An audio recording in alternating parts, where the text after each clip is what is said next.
ನಮಸ್ಕಾರ ವೀಕ್ಷಕರೇ, ಅಶ್ವವೇಗ ಡಿಜಿಟಲ್ಗೆ ಸ್ವಾಗತ. ನಾನು ಸುರಭಿ.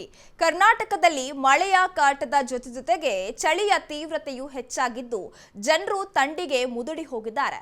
ಕಳೆದ 2 ದಿನದಿಂದ ಅತಿ ಹೆಚ್ಚು ಚಳಿ ಬೀಳ್ತಾ ಇದೆ.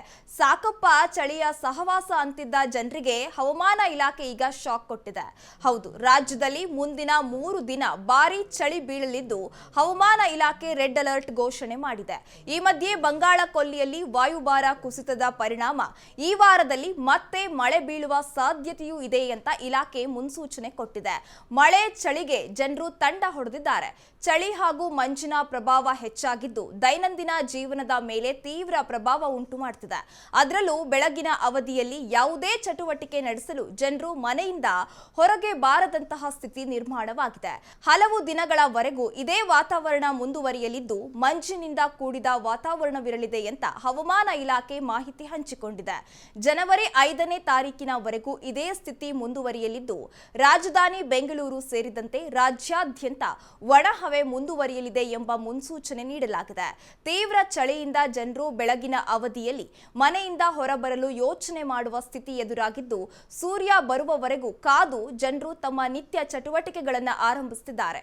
ಅದರಲ್ಲೂ ರಾಜಧಾನಿ ಬೆಂಗಳೂರು ಸೇರಿದಂತೆ ಜಿಲ್ಲಾ ಕೇಂದ್ರಗಳಲ್ಲಿ ನಡೆಯುವ ಬೆಳಗಿನ ಮಾರುಕಟ್ಟೆಗಳ ಮೇಲೆ ಚಳಿಯ ಪರಿಣಾಮ ತೀವ್ರವಾಗಿ ಬೀಳ್ತಾ ಇದೆ.